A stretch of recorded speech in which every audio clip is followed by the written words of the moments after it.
देखिए, अभी हमारे माननीय प्रभारी मंत्री आदरणीय सौरभ बोगड़ा जी ने भी वहाँ पर पूरे प्रशासन के साथ, स्थानीय जनता के साथ और जो ये वहाँ पर व्यवसायी हैं, होटल व्यवसायी, घोड़े खच्चर वाले और तमाम जितने भी टेंट और दुकानें लगाने वाले, फड़ लगाने वाले जितने भी लोग थे, सब उस मीटिंग में आए हुए थे और सबके साथ उन्होंने मीटिंग करी। उन लोगों के महत्वपूर्ण सुझाव लेने के लिए भी वो मीटिंग थी और व्यवस्थाओं के संबंध में भी मीटिंग थी। उस मीटिंग में भी खुले रूप से वहाँ के जो स्थानीय व्यवसायी हैं उन्होंने यही बात करी कि जो मतलब वहाँ पर कुछ गैर हिंदू लोग इस तरह की हरकतें कर रहे हैं, वहाँ पर मीट मांस शराब वगैरह ले जाने का जो काम कर रहे हैं वो धाम को बदनाम करने का काम हो रहा है। तो निश्चित तौर पर मैं भी यही कहूंगी कि उस पे इन चीजों को जांच करके देख करके ऐसे लोगों पे प्रतिबंधित होना चाहिए वहां पर।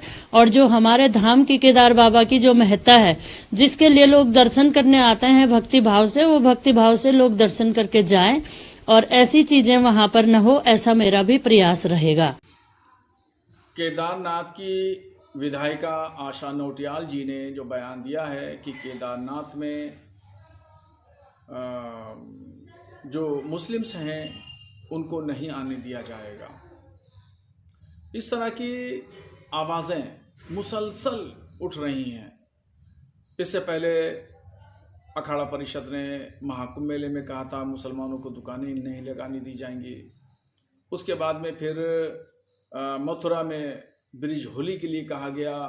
दिनेश जी ने वहाँ पे कहा कि और फ़ोन से लेटर लिखा मुख्यमंत्री को कि यहाँ पे मुसलमानों को नहीं आने दिया जाएगा।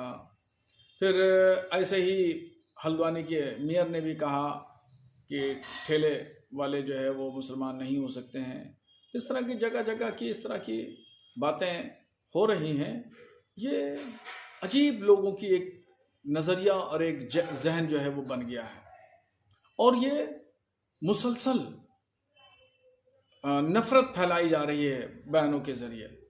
आशा नौटियाल जी का जो बयान है वो भी इसी ज़ुमरे में आता है। वो मोहतरमा विधायिका हैं और असेंबली में नुमाइंदगी करती हैं अपने केदारनाथ विधानसभा की, तो वो एक जिम्मेदार पोस्ट पर हैं और उन्होंने जब हलफ लिया था, कसम खाई थी, तो इस बात की कसम खाई थी कि सबके साथ न्याय करेंगे, इंसाफ करेंगे, सबका सम्मान, सबका सौहार्द रखेंगे। तो जब कसम खाई थी तो वहाँ पर उन्होंने ये नहीं कसम खाई थी कि हम यहाँ पर केदारनाथ में मुसलमानों को नहीं आने देंगे। उन्होंने सबके सम्मान, सबके इंसाफ के साथ कसम खाई थी। तो संवैधानिक लोग गैर संवैधानिक बातें कर रहे हैं और ये सब सरासर नफरत भरी बातें हैं। सौहार्द की बातें करना चाहिए, प्यार मोहब्बत की बात करना चाहिए, भाईचारे की बात करना चाहिए। हो सके तो विधायिका जी को विकास की बात करना चाहिए, न कि केदारनाथ में मुसलमान नहीं आएंगे। ये क्या अजीब सी बातें हैं। इससे पहले एक विधायक हैं बलिया की कीर्ति सिंह, उन्होंने बयान दिया कि मेडिकल हॉस्पिटल में मुसलमानों के लिए अलग बिल्डिंग बनाई जाए, अलग वार्ड बनाया जाए। तो क्या दर्शाता है ये सब बयान? ये सब बयान दर्शाता है कि 30 करोड़ मुसलमान जो हिंदुस्तान में हैं, इनके साथ में नफरत की जा रही है, नफरत की बातें होती हैं। यही वजह है कि यूएनओ में कल भारत के एम्बेसडर को सफाई देना पड़ी और कहना पड़ा कि हिंदुस्तान में तमाम मजहबी रवादारी है। तो ये कैसी कैसी मजहबी रवादारी है? आशा नौटियाल जी, कीर्ति सिंह जी और दिनेश फलारी जी किस किस तरह बातें कर रहे हैं। ये इस तरह की बातें से देश तरक्की नहीं कर सकता, देश आगे नहीं बढ़ सकता।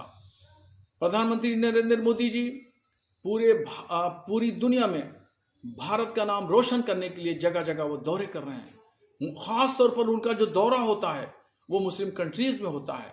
मुस्लिम कंट्रीज़ में जाते हैं और वहाँ के बादशाह जो वज़ीर आज़म है मुस्लिम कंट्री के, वो प्रधानमंत्री को, भारत के प्रधानमंत्री को सबसे बड़ा अवार्ड देते हैं।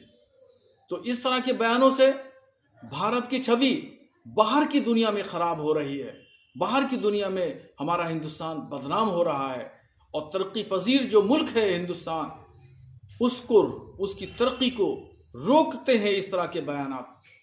इसलिए बराए मेहरबानी मैं तमाम लोगों से गुजारिश करूंगा कि नफरत भरे बयान न दें, भाईचारा का बयान दें, प्यार और मोहब्बत का बयान दें, जिससे सब लोग के दिलों में जगह बने और समाज जो है वो एक साथ एकजुट रह सके। भारत की एकता और अखंडता भी इसी में कायम व दायम।